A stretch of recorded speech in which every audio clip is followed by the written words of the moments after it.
bukunkumuka Mswaizi kabale gadara ayabingira bajungu abanyara abaye berunge muri banyero muri fani munuka abanyara abatuzire bunyero muri fani mwandara kembwa sabayigi muri bukunkumuka Mswaizi kabale gadara ayabingira bajungu emito mikoto wamagezi matoita banyero Mswaizi kitaki ubusumi bwairo bukama bwa bunyoro bwatinwaga baitu birabinu bobaza bunyoro isano muraru kabalega karoniraki muri koko kasoma mahuri amani ga bunyoro gakasigara mu byafayo bye bye ekitini sakaitu bye bye ebe muhanga daitu bye bye batugaya enye muri fakubi abanyara abaye bero muri banyero muri fani munuka abanyara abatuzire bunyoro muri fani mwandara kembwa zabayigi muri bukunkumuka Mswaizi kabale gadara ayabingira bajungu muri banyero muri fani munuka abanyara batuzire bunyero muri fani mwandara kembwa sabayigi muri bukunkumuka Mswaizi kabale gadara ayabingira bajungu bunyoro kitara tukugonza muno baita bandi bakugobeza muno ekitini sakyawe makakiri ama machande obukama babunyoro bukaba haiguru baitu hati bunyoro teriyo haiguru kabale gatuganyire ukazale nkerebe robinu bera byankengo basane dokita mukonjo bakebo runyaro rulimi babasa rukonjo abanyara abaye bero muri banyero muri fani munuka abanyara abatuzire bunyoro muri fani mwandara kembwa zabayigi muri bukunkumuka Mswaizi kabale gadara ayabingira bajungu abanyara abaye bero muri banyero muri fani munuka abanyara abatuzire bunyoro muri fani mwandara kembwa sabayigi muri bukunkumuka Mswaizi kabale gadara ayabingira bajungu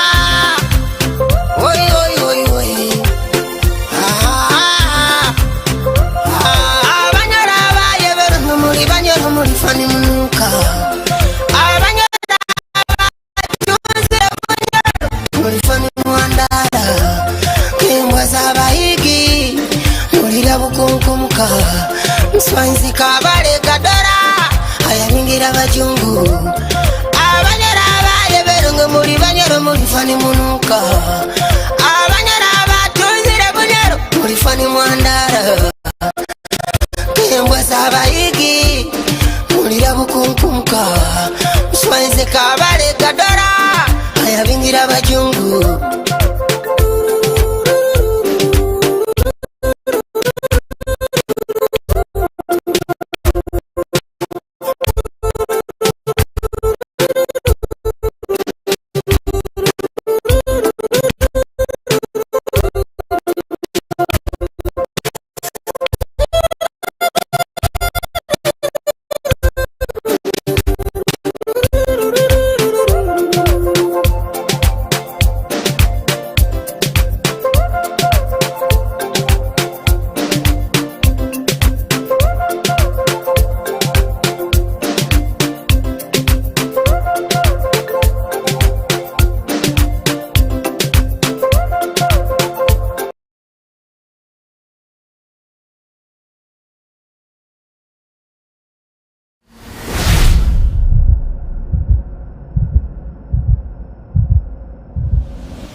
Abatuze baita abarungi aba Anz TV abakatweteranizaho bwire buno tukubasima muno mwebale kutweteranizaho amabara ni nyowe Hudson Bahongole tuina omulamwa ogugendaga kubaho buli kya mukaaga ogukwetwa hard talk ensonga tukujaga ku bantu bazaha nsonga ezikuruma abantu babunyoro kandi niko nanye mutuhereze ebitekerezo ebyanyu omulingo tugendaga ku bantu koraki ntubimaliriza yegaishiweho ekiro kya lero nyina omusayija oba kweta mugasaroni wa nyangire mbaire ni nsaba omukuru mugasaroni owe yanjule otugambire na nsonga ki etulesere hano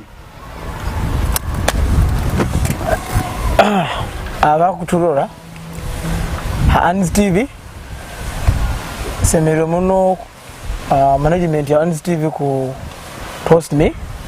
No, I'm going to use Nyoro and Rugunga and other languages. So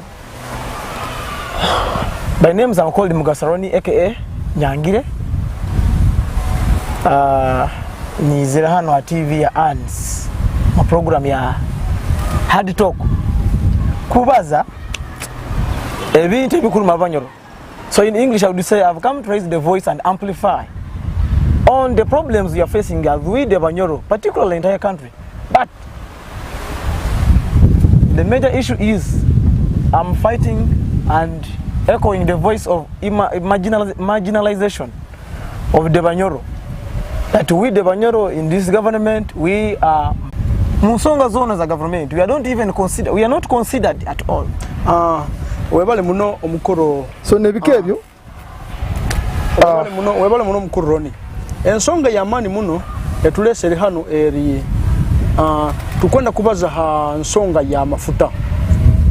Amafuta agatuina hano omubunyoro nkayiwe mugasaroni okurorota amafuta ago tugenda ga benefitinga mututa omuntu wa hansi na wagenda gafuna mwata niko twarora buli muntu ayanyumirize omumafuta agatuina. Well, ensonga nkuru muno na nyobe ni nduma mutima ko muntu wa bunyoro, and in Bunyoro being a federal state naturally it was created by the Luo Babito dynasty. Nzarwa bulisa hali mafuta gali. Almost 60% of the oil you're talking about as a country gali Mubulisa district. Now the day when Amateka agaveta petroleum acts garabiro in parliament first in 2012 and 2013 gakaiyaho obugabe bw'abanyoro kumanya ebikufa mafuta no kura project ezikujjamu niko baketegeka kugoboramu ekibeto mu rujungu into the system nationalized oil. They nationalized oil. So by creating a distance yomuntu omunyoro kumanya ebikufamu niko yetegeke kubigoboramu. Now here this is what's happening. Abanyoro nk'abanyoro basangwa tibakufuna mu mafuta gani for the start. If I remember well, the president said mulime amafuta gayi mugamulekere. So meaning that uwe hati gali mafuta gayi. How did it come? Kikaija amazire creating amateka ago mu mbeera ambi yabeera mu parliament no kurwanangana. Even the speaker ran out of the house before the oil bills were passed or debated. So now what should we do? And what's happening right now is the foreigners, abajaija, immigrants, bakufuna mafuta kusinga abanyoro. If you go to Bulisa, first of all, we're in a kufuna contract, kufuna mafuta to offer any service. Or in a Sud national data supply and something. But it is bukira abanyoro don't sensitize, they're not mobilized. And they are trying to make sure anti mutafuna muno akwa mkawa anesente. So one way or the other, it is helping the system to rule when abantu bali banako. Now ati nkaiwe mugasa omulingo okurorangu abantu tibakegeseyibwe abantu tibalina engere ibagenda ku benefitinga mu bwangu nkayiwe wonyini mugasa obaire no gambo ota kugamba nti abantu ngenda kubagambe kintu kiti tugenda kora tuti niko twa benefitinga mu kintu ekyo ekituyina kandi kya buli muntu akola. Actually nkanyowe I would advise and implore all the Bunyoro leaders in their capacities, the kingdom officials, and we need to converge tweteranize tuleto policy ya Bunyoro kurakwaniza Bunyoro. Why are we excluded? Amafuta galimuka refinery tokibazaho, other people are compensated itu enkabanyiro. The moment bakumanya pipeline kuraba hano nibategama abantu babo. And now tukwetaga abakulembeze Bunyoro beteranize with the help of our and especially meaning the political leaders, MPs, Bunyoro caucus, by kale hamu nobukama by creating by establishing Bunyoro policy. One of them can be by Bunyoro, build Bunyoro to ring-fence emiri myokusinga mafuta for the Bunyoro. Or so we have some people who have studied laws. They can go in the parliament and they help to amend the laws. Nti buli kikuja mu Bunyoro as far as mafuta, oil and gas is concerned, to be consulted first. Yes. For example, the 1955 agreement between Satito Winyi and Governor Andrew Cohen, Article 35 and 36, egamba nti Bunyoro shall share from all resources na mino zikurugana Bunyoro, but we are not doing anything. Tito kufuna mu. Nkuijuka ho kilo kimu omukulembeza kabana abaza yagamba engudo Bunyoro tuzibakoleire abakusobola kulima mulime abakusobola transporting ebintu byanyi mukusobola transportinga mu transporting kiyonka mweganyire ekite kya mafuta. No, I think that is some kind of intimidation, and he's using an advantage of to migirizibwe.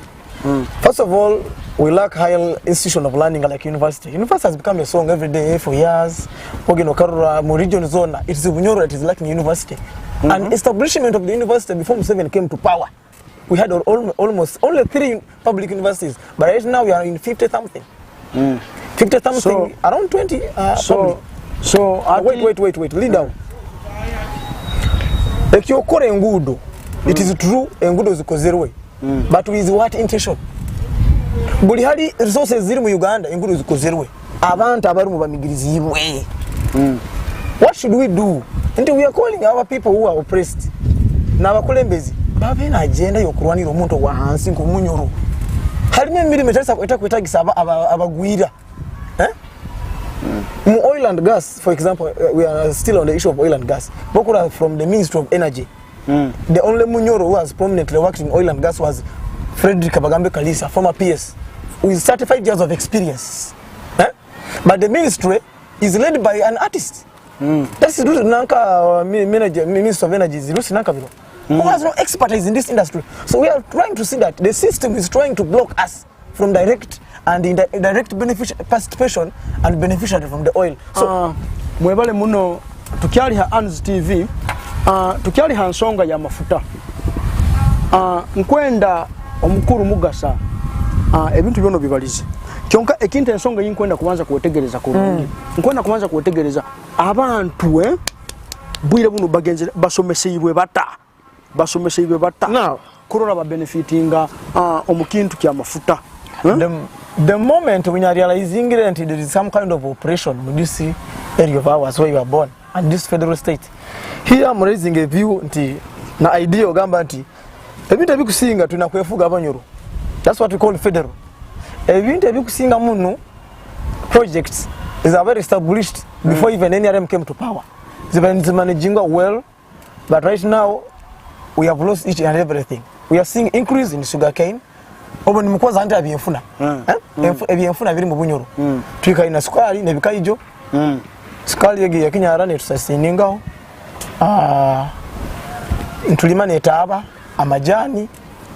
So right now okura bintu biri mu Bunyoro ebiyenfuna ebyemerezibwe. No kusoa kulimu. By the kusoa could contribute a bigger percentage of the economy of these towns within, because it maintains cash flow. Daily to daily businesses. Sente ziruga nyanja. Chonka economically mu byenfuna tumigirizibwe okuranka abantu abalimire taba a company send za abantu abuzikakuwata was 11 billion. Can you imagine? So tuanze tugenda ompora. Yes. Question yange eri ekugamba omuntu wa hansi abenefitingira ata mu mafuta abokuba tukimanyire kurungi tikuli gamba mbu buli muntu wena bajja kujja ni batahaya mafuta oba ni bagamba tukuha jerikani 5 oba tukuha jerikani 10 kyonka ekintu ekinkwetaga kumanya nkwenda kwetegereza omuntu wa hansi abenefitingira ata kuruga omu mafuta gaitaga tuina hano boko ono baza omuntu wa hansi tulimu bantu bayingi local people, meaning local people you would say banyoro akwati ngwenda omuntu ali munyoro kufuna mafuta gano nkabana abayizire jwezi hano mukibale but bakobere bana Uganda they are no Ugandans but we are the ones who fought for these resources to be here. So in the end we were punished. So it is the high time, it is our time to reap what was created by God in our land. So hati omuntu wa hansi kufuna mafuta gano omuntu wa hansi this region one it wouldn't take time for the NRM regime to establish here university. So out of public universities established by university, I mean by NRM regime. We supposed to find university. When Kadaga came here, Mabukama Ampango, she said Parliament passed a resolution to assist in establishing of 3 regional universities, including Bunyoro, Namas. Number 3, Agamba, the Parliament with the assistance with another voice of Honorable Mukitali from Obulisa. Akagamba. They have been pushing for local content. Omunyoro wahanu are very reserved for those jobs and contracts. Yagamba, when a bill was introduced for local content, Kadaga said there was reluctance from the government and the Ministry of Finance did not objected or refused to take out a certificate of financial implication, meaning a billion Norwegian Parliament by stamping out certificate of financial implication. Ni ko bagenda bagite so. Ako kakoma kakateka mu Public Finance Management Act of 2015 section 71 or 76 there. So kikumanyisa ki nti regime ero bayiniremesa abanyoro etakunda mufune mafuta. Hali project ezikulaba abandi no kufuna mu abayizire ni baba manyise before. You look at some people like themselves as I did. So I'm here to echo, to amplify on the voice that the Banyoro must be considered. We must benefit from this oil and all resources. Machizon Falls, Zero Hali, we have the lake to in Kinyara sugar factory, but by the way, they are increasing sugar canes here to generate jobs for themselves and take our land. You look at Evikai JP, a factory, Nanga. Maybe bakora ebikaije byonuko abantu basobole ku benefiting omuntu ebyo na abantu bakufuna ebikaije for example batafunira mafuta no look we need amafuta gaina effects nyingi. For example pollution ero who is going to experience that pollution amazire kuba through the refinery there's emission of carbon dangerous gases and toxic gases, that's sulfur. It would be assisted by trees, planting trees. Planting trees no bakutema ekibira. Ekibira kyabugoma bakakitema. Now, obatemere ekibira, the kingdom had in hand. So here, I'm not going to fear to talk about anyone. Buli muntu kumubaza so long as wokola ensonga ekumigiriza abantu. You're not here to favor the few to covering. No. Please. So our listeners, I want you to open your eyes and listen carefully. Nitukageno maiso ha Ans TV tukyali mu program ya Hard Talk. Yes. Omukuru Roney nkahuraho ni bagamba mbu abanyera bamuni ba complaininga mbo percentage bakufuna mafuta nkabunyoro eri ntito muno ku comparinga na regions ezinde zikone zifuna ekinte kyo oina kulu yake yone yokuso kutusobora ikintu kyo kakihuraho obota kihureho ekyo kintu nyinaho amazi magali kaba ni nsoma mu eiteka libeta public finance and management act of 2015. So kingo na manye nti I'm not a lawyer, I'm not a financial expert, I'm not a doctor, I'm just a Kavalegan who is here to defend and become a voice of the voiceless. Kuba zensonga zikulu abantu ebintu ebimu tubisoma kweyegesereza n'okumanya niko tugambira abandi ate abamu batekereza nti tunakuanza kusoma amateeka. No. Now on the issue of sharing revenue kiri mu Public Management Act of 2015 whereby bagamba nti 99% of the oil is owned by the state, so 1% egenda kuba shared by this cultural institution. I think endagaano ekuba nesambirira endagaano yibayige ni kugamba ya 1955 yibeta Bunyoro Agreement 1955. It was never annulled kwegamba gisusuraho no or suspended, meaning it is still in existence. Endagaano ekakorwa between kugambirege Sir Andrew Cohen, governor of Sumo, and Satito Winyi ise omukamaro. Now endagaano egi mbayige ni kweleka mu article 35 and 36 kugamba nti Bunyoro kingdom must be consulted omukuhayiga byobugaiga biri mu territory yayo then ekyakandi eyina kufunaho omutemwa ebeta revenue. So by percentage ngenkolekeze at least kitito muno bayina kutwa 20% abanyoro bafunemo. How do we benefit 20% kitito muno bad ninka nyonyo obusobozi nkuba 50%. Bunyoro suffered from the British invasion with the Baganda. Can you imagine oil is going to go through the pipeline? ECO is going to pass through the Buganda territory, and these are the people who fought us. Whereas even the neighbors kept silent, the Toro region. So it would be purposely to help the Banyoro to alienate them from poverty. So actually it is deliberate. The NRM has reluctantly objected to establishing the university. I wonder to the Banyoro people, the administrators and men and women of integrity. One, in all corruption scandals in this regime, you cannot find here the Banyoro. And they have embezzled the funds. It's only other people from South-Western Uganda. So Kikumanyisaki, if you had a university here, abantu baitu bandi basomere natiyamba okufuna emirimu, but because education at high learning is expensive, titwina okusoma, the very few can afford to go to Kampala. There are very few, and the majority are left out. Omurozi waito murungi wa Ans TV katuhumule mukati yito tugaruke no mulamu gundi mwebale muno.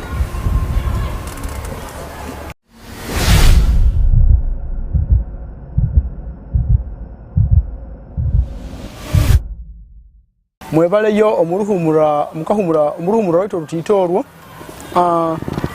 abarozi ba Ans TV mwebale muno kubasima tukyagenda mumaiso na omulamwa gwaitu kandi tukyagenda mumaiso na program yaitu ya Hard Talk. So abarozi baita abarungi tukubasaba musubscribinge ha YouTube niko musobole kutuhondera murole biki ebitukora ha Ans TV. Program yaitenu ya Hard Talk ejaga kubayo bulikia mukaga nikwa turabaga tuchenjura ensonga ezikwata buli ezikuruma Bunyoro n'ensonga ezikuruma nkayinywe abantu ababunyoro. So mwebale muno omuruhumura tubaire muuru. Omukuru Roney tubaire tukyagenda maiso tukyabaza kigambo kya percent ya mafuta aga Bunyoro. Wagamba mbu alinkayiwe okubaire no gamba abanyoro hakiri bafune nka 50%. Baito omukuru Roney 50%. Ai kabatali nti twenkabonyera balo mu Uganda. Akite kalindo kitembeze muno haigoro niketagisa tu balancing ekintu netwetole buli muntu asobole na kufuna kintu eki. Kunihira singa kabalega atasingura abajungu na combination of Baganda ali kabalega Bunyoro kona percentage zinga. Tugambire nkayiwe ugambireke iyo kutwaye. Juwezi hanu mu 2021 election period of campaigns, Amuriat visited the kingdom. President of FDC and as presidential aspirant. Akagamba uwenkabo bategekere kutwa 12%. Kani mpuliriza? Amuriat Patrick Boy. Hati Ogwali Muteso from Eastern Uganda. You imagine if I am the president. of the land that has suffered with these people. We have, I mean, it could be a government that would create regional balances. Tinerenga kuleta embera ebichweka bino be balancing mu nkurakurana.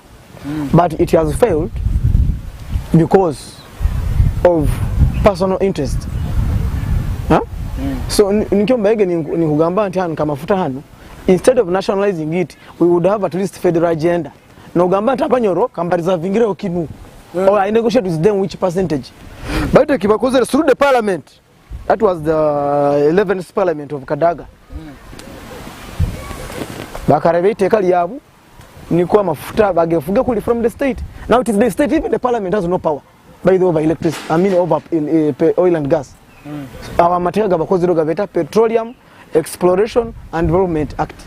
Yegira 2012. Aroya petroleum refining conversion and the storage of 2013. Bakabona ubuyo bwingi. So parliament bahagiyo busobozi ba mafuta. It is supposed to kuhanulirwa by the minister. By then tukaba tuina PS who would advise the president. PSC Frederick Kabagambe Kalisa nzaro ya Kibiro hanu. Kibiro no bandize okuhaiga izibali ya mafuta in 1930s. That was a South African company. So Mr. Frederick Kabagambe Kalisa as the first permanent secretary regime of 7 Ministry of Oil, Energy and Mineral would be the person advising and supporting this to enforcement. Kubalansing ekintu ekyo omukuru Roney nkanyowe nkomulingo nkurura Uganda inamu abantu bayingi. Yes, around 45 million, yeah. Bunyoro can be around 7 to 8 million there. Banyoro abokuba nkaiwe ohayire abanyoro nka 50%. Tukuba turora nti ekintu kino tukwa tukiefugiye. Ekintu tukwa tukiefugiye kuba kitagenda koraki abana Uganda bakoba takifunamu. So ekintu ekyo kale saraho ngasanka 50% twagambe no utalemera nsonga egyo obutalemera nsonga egyo. I cannot even reduce that percentage abo nsonga kugambirege tukaferwa tukarwana twaferwa 2.7 million people because of the British, and it is the British still Uganda bagitwaranka ensi efugira abajungu. Uli president ajaho inakuba under ya queen, even them 7 is under the queen. First take an also of allegiance to the queen, then you rule over. So what I'm trying to mean, and as far as oil and sharing is concerned in Bunyoro, it is Bunyoro take a bigger percentage, not the state. Yeah. First of all, the state abantu benyini bakanobansi the ruling government and the leader himself. Remember the age limit, during the age limit. If you look at the perception by percentage, people against he's still in power. So we either get a Bunyoro as the president to balance this or fight for federalism. Federal kikumanyisa ngo twefuge ebiri hanu abanyoni babi controlling ebimu bigende kuli, meaning you should share the percentage. Omukuru mugasa look wait utaka maire genda hare amafuta bagenda akora pipeline eco project gagenda Tanzania. So they are still contemplating kuteka on a refinery tutakoza mu Uganda inasende ku financing a project ya mafuta bala abajungu bala ba foreigners. Now it is the government of Uganda kwemerera alabanyo kagamba no bantu bana bafunemu chonka echwiremu nationalizing, and yes it lacks trust bana Uganda abo ebintu bibakora corruption, human rights abuse, nepotism. So ensonga ziri nyingi ziri supposed kubaza onka abantu hano as far as mafuta bili concerned tufune percent kusinga share. Yes tunafuna share kusinga niko tukurakurana nkensi zindi osanga twandibente efunira ntoyombekana university just because we have leaders who have vision. Twina abakoleba Bunyoro mu maiso twina abana ku nyekera boda nyaba LC5 okwarwa nkabakadiri twina abantu abaine bigenderwa nkababirija majara. I'm showing you this. Go to Bulisa. Bulisa has most of the oil wells. The leader is planning for secession from the Bunyoro Kingdom. Instead of embracing federalism, alimukwechu wao.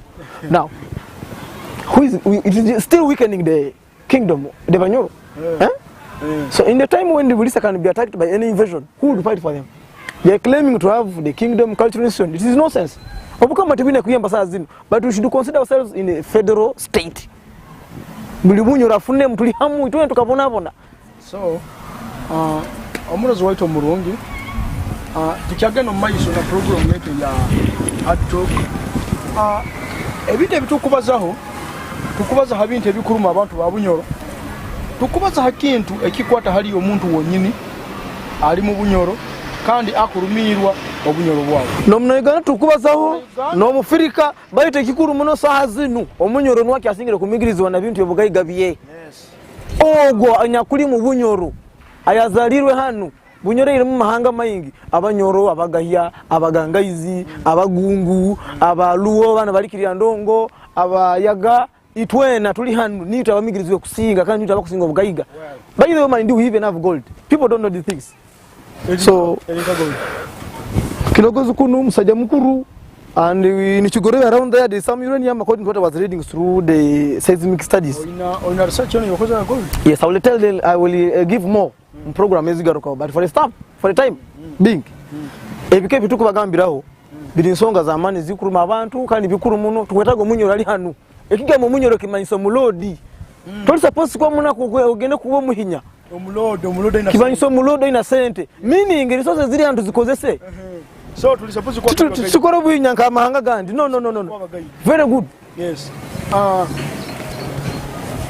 omurozi waito murungi ijuka subscribing ha Honest TV tula YouTube kusakugenda ha Facebook no following no like bitukora baitu ijuka subscribing ha YouTube nikuo osobole kwetegereza biki ebitugenda omaiso no kukora kubera nsonga ya amafuta bwira buno mugasa kwenda tugaruke ha nsonga ya public university.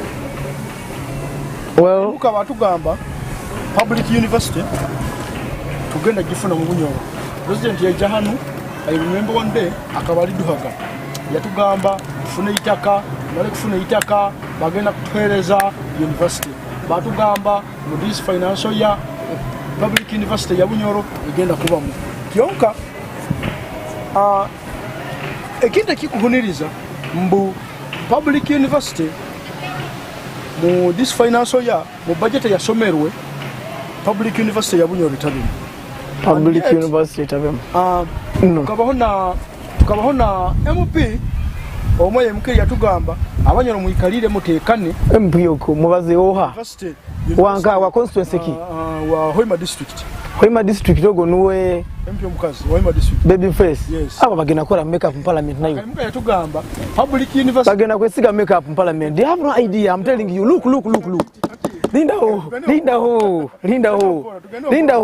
Linda ho ekinde chikwata gena university it is the state or the cabinet to sit down and see what to do. For example, I told you they can establish either a statutory instrument or they can upgrade or elevate one of the institutions between Bunyoro to be a university. Instead, ekibakozere bachanga Abanyoro nebi politicians be and sirusiru bintu byasigairana except one of the MPs who is vibrant and vocal mukitali. No.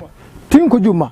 Tuina kuelekea nto obucheke bwa bakolembezi bagenze kutera Museveni engaro balitane dine bakweta NRM religion bamara baleta what they call Musevenism and Bararolism. You're supposed to deal with Musevenism, Bararolism and chase out NRM. Habo kubani wa kutumigiriza. Ati kankueleke. We have institutions ezikaida hanu mu Bunyoro ezitukusobora ku upgradinga through a process. I have told you through the cabinet or the parliament can do either way. For example, I told you if the parliament pushed for a resolution by kiraniza wewe nka parliament to andikire president establishing a university ekanga. So what other we can do with it? It is the cabinet. We have ministers. Bagamba ki Museveni. Oina manya na banja, oina matia kasaija weke na kajura. Bana bale bakutimagira no akabona kusuko muguha okugama ambu. Oba nikikelemezo university kuija.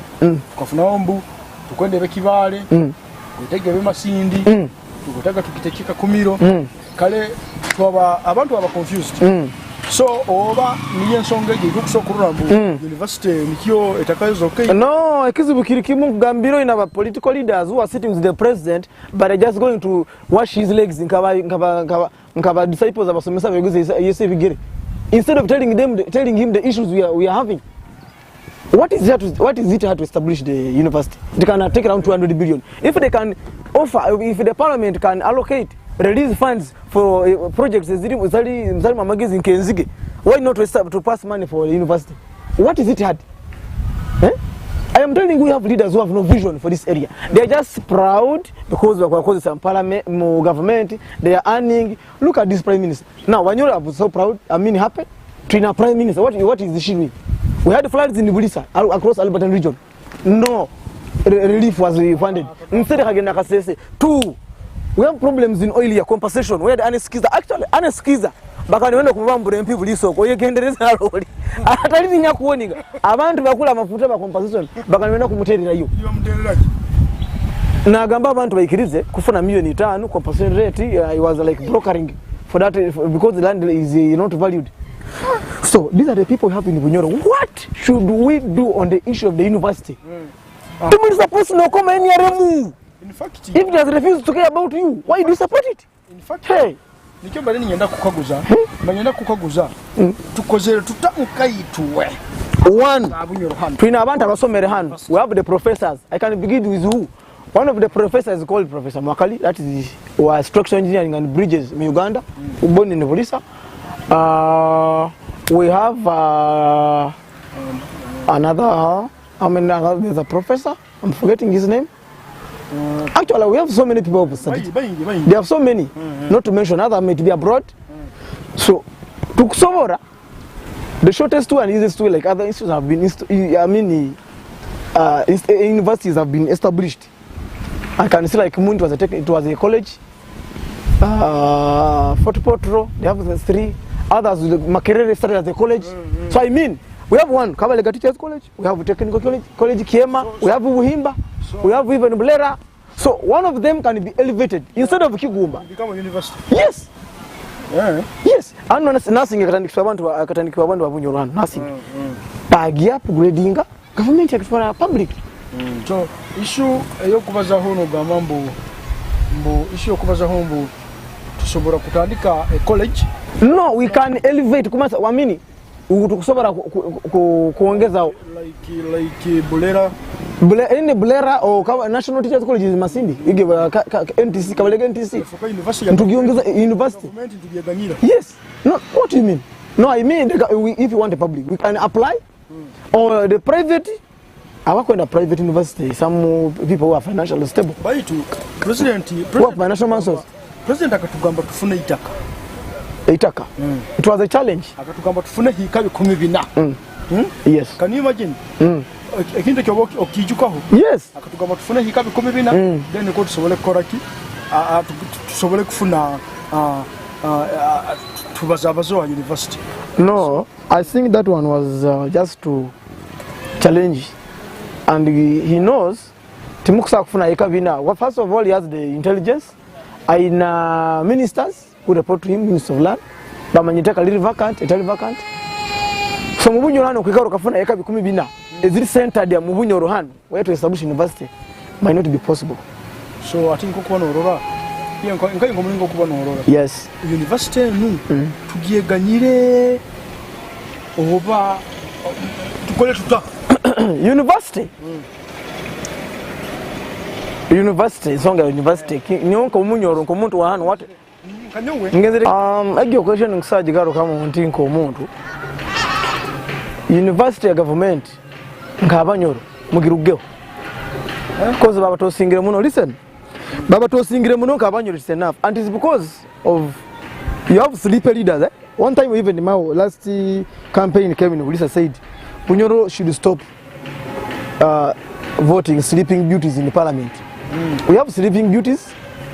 Two, twina abantu abakulembeze wa representatives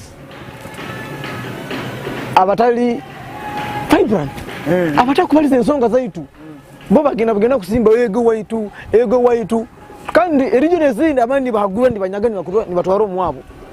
What I have seen is because of inferiority complex of the Banyoro and marginalization, as I was telling you before when this program began, we lack leaders who have vision. Tikusobora kulema abagaiga abantu abasomere abakusobora kwikara anso baka establishing university nkulekezage nasi ekatandikwa abantu bahana ze private. it was absorbed by the government later. So if we get some these men, you have the educationists like the Batekikas and economists. Otherwise, you have the professors who can sit down with the kingdom, which can provide land and the religious community. So they can help. We establish our own university. That's a matter of registering in a National Council of Higher Education and establish facilities. So, by the way, I want to thank Gulu University for starting up this branch here. It has helped some few Banyoro students attain high degrees and high level of education. Yeah. So, omuntu zoito mulungi nkwenda mukasaroni osoboleho omuntu wa hansi engeri yakusobola ku benefiting mu university abokuba bunyoro kwikaire tusoma nonka mara kusoma university bunyoro hano tutabendayo twarugaga hano kugenda Kampala tugagenda Kampala genda garuka akasente no baramu akasente katukuteekamu kali kayingi kwetaga obanze osoboleho munyoro omuntu wa hansi akusobola kufunamu ata kakusanga tuba tuna university yaitu eri hano bunyoro hano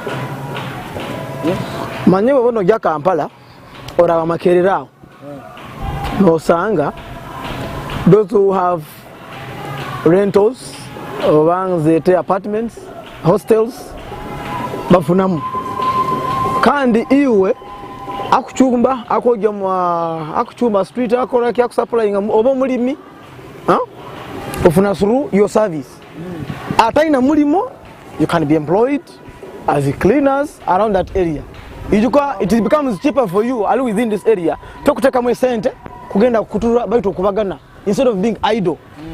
So abaina business ebuke bakola service msecretarial abaina printers print ni bagaba abaina byokulima ni supplyinga abaina store so eba chain kugamba business kwani zayongera na magezi nti ebizi bitukufuna mu bunyo tukufuna abantu abakubimanya abasomera history yaitu then wafuna solution for the problems we have because our problems are although we are human they are quite different due to invasion of the colonialists.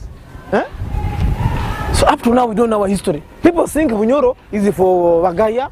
No, it is a federal state, meaning it was ruled under one king, but we have many ethnities in one region, in one kingdom. Many ethnities. Tukabega nikuolekya abanyoro bagungu abaruli abakibiro abatonya abagangaizi abayaga tibazo ndi miziku isana. So we are under one government within Bunyoro, but with different meaning it is a federal state. Tulinka ensizi ndi genda mucholi kusanga mucholo omuganda abo no abakubona ugamba federal state okubona mumisatu federal state nkumanyisa ebintu ebikusinga bya Bunyoro nebikubaruma babyekolere ono bukulembeze bwabo bagondeize hatale bakulembeza abandi byabo hano na okwefuga kumu ensonga zimba zechwere mu Abanyoro hatali bana abasuma bali mu government bano bali mu national robbery movement ogimanya nayo when I talk of national robbery movement you understand it better. National robbery movement is a group, is a religion that started fighting or rebelling in 1980s. So it assumed the power in 1986 and they have their own rebel leader here. Okay, agrees. Ekyo stakigenda omuntu ensonga ebayire nti omuntu wansu akufuna mu university milimo eri nyingi aba buli field yokora boko tena mulimo bakusobola kwetu kufuna mulimo university era ijuka university kusaka kwa accommodating abantu nka mutwaro nkebizi so mutwaro nkebiru hadi agrees teri government abantu abaro abatena mulimo bakufuna omu abasomere nibongezao obuhereza bakuba nibeyongera then amagezi osanga omuntu akurugali mu ndeba oba kawempe ano azalirwe nasoma makerere ayandibe na omwana yakutayirenda amazire senior 6 akola gela university omwana twa yatoyirenda nasoma ya ali mu senior 6 akamuzara genda nka ati ekizibu ekindi kiro we under sanction of the queen of UK sanctioned us because kabalika kaita abajungu bayingi and I told you mu Uganda president wona baijao barahirira kugondera queen. So this is even why up to now a park Machizoni Falls it is the property of the queen. kandi no yaizire yarara. On top of that yakaba nina kuteka edamba amulemesa. So ensonga nyingi zikutulemeseze kurakorana, but tuinakumanya tukaruganka, and where do we want to go? So this is where munkuleta nkukubiriza omuranga abakulembezi babunyoro mugaruke mu amagezi. You should have vision nke ya Birija. You should have vision nke ya LS5 Majara Delete of Masindi. Niko tombeke bunyoro nkense mulike kwerora nko busigati bwanyu buno bwero bwa my district manya bulisa manya Kiriandongo. We should have a vision. We were under one government of Kabalega. Ntukora buli omanya muri mugwe gwakora. So ekikusinga ekunduma Kirinti abakuija muno bakufuna mu kusinga itu. How? It is systematic. It is systematic. Ingu a project yako nija kubanka refinery Kabale bakubanza nibegulira mataka kuli then bagamba agenda ko refinery hano. Who are there agenda orole niba bararo betu kugamba bararo wa nyankola bakiga buku. So omunyoro wa hana linka. So China ensonga nyingi zokubazaho Amis TV ngenzero maisho nkura tusigezie dakika ntito tugenda tumalira program yeteno. So takagenzero maisho tuna ensonga zindi situgenda kwa by the ensonga mbenye nakuteka cross before Mr. Moderator takandi miss ensonga yetaba ensonga yetaba around 15 billions they held by government tekazi releasing mu bunyoro hano ezo ensonga yetaba parliament yabene changa nekora na prime minister no wanyo mikarani mu naka nyo prime minister disagree with her on one issue ensonga za bunyoro tazituruke tazibaza ayoleka tuli kurungika tuli kubi. So ensonga yetaba so with the reluctance of the prime minister and her unwise leadership bandi baire if she was wise bandi baine batakolinga itego first a sentence on ziba released to the people 11 billions zikuboosting economy yaitu abantu akwani basubura abene bizibu loan life improves. Prime minister kaka mugenzero omuno. Yes, omukazi prime minister ono kanibuya ija obesonga gye plan tomanya when etabe mazira timya kankesatu bali mu queue anti nibuya ija so tomanyesha okubera mu plan ye. No. There's nothing like takes first. What is it taking first in this government? Let me tell you, my dear listeners, our dear listeners and viewers. Abanyoro bala abroad, abali Kampala everywhere. Let's help and subscribe this channel. You'll get more information to know what's happening in your area. So don't think that abanyoro bainiko, abanyoro tibakora. The word munyoro means a boss. He's supposed to be a landlord or a boss. So the rest should be coming here to work for us, by the way, because we have the assets. Abakuso abaliye ifo epanke roho tuina mafuranga go ngolika zote have some gold, so we have resources, they are supposed to be seated, but ukolera but bali bakutunyutura bunyutura omukuru mugasa abaruzi baita barungi tutakabayire kumalira nkura tusigezie dakika ntito katugendeho omuburango katiyito tugaruke n'ensonga endi mwebale muno abaruzi ba Amis TV. Omukuru mwasa oyinayo edakika emu yonka kuba ntumaliriza program wenu. Nkwenda omalirize otugambire ensonga zitukaira ntubazaho n'abantu babunyoro okubagambira ki nikuo nabo bagaruke mu amani. Omuntu wena akali mu bunyoro hano, if you are in bunyoro and born of bunyoro mugaruke mu amagezi. 1, tukome abantu abagenda kutubaliriza. 2, murole engeri yabagwira kiba kutukora twina kwenyweza turwanirire ensi yaitu. Hali tuyikire hano tina muntu ajja kutulwanirira. Buli muntu akulwanire kichweka kiyayi. Buli mukulembeza kuija agendo wabu. Omunyankolo mucholo muganda. So now turwanirire ensi yaitu. Let us have federal ideology. So channel yote ya YouTube amafuta garo hano tuina kuindira mwembe tugarwanirire. Mwebale muno. Abaku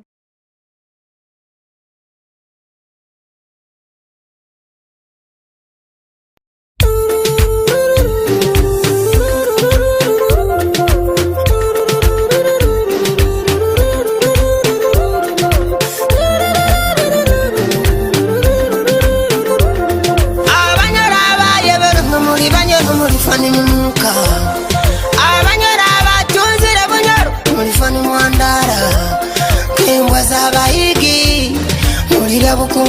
munuka Mswaizi kabale kadora ayabingira bajungu abanyara abaye berungu muri banyero muri fani munuka abanyara abatuzire bunyero muri fani mwandara kembwa sabayigi muri rabukunkumka Mswaizi kabale kadora ayabingira bajungu emito mikoto wa magezi matoita banyoro Mswaizi bida mukuzibya bunyore kukoiga obo budama kikaki ubusumi bwairo bukama bwa bunyoro bwatinwaga baitu biro binu bobaza bunyoro isano muraru kabarega karwaniraki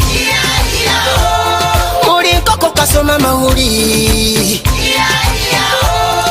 amani ga bunyoro gakasigara mu byafayo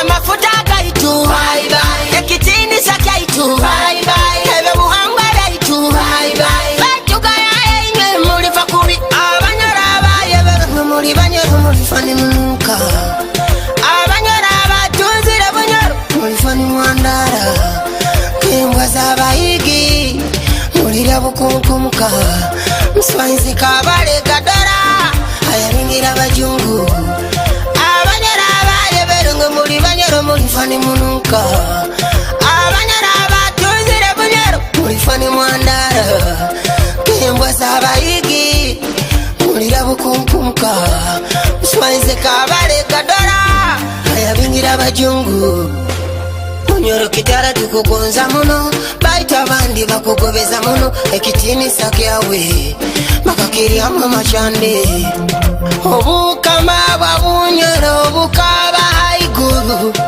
baitu hati bunyoro teriyo haiguru kabale gatuganyire ukazale nkerebe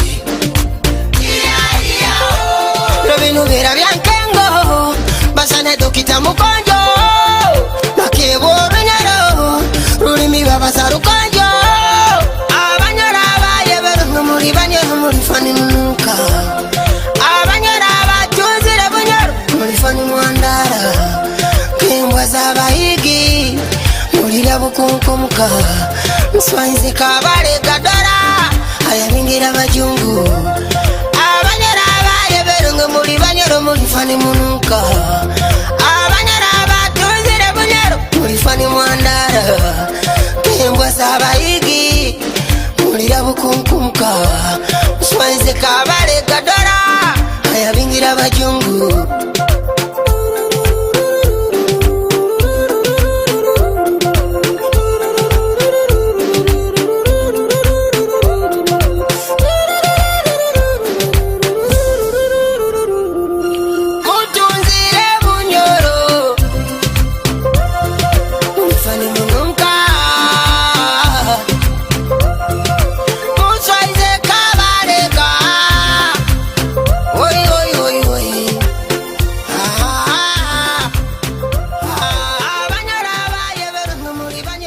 Funny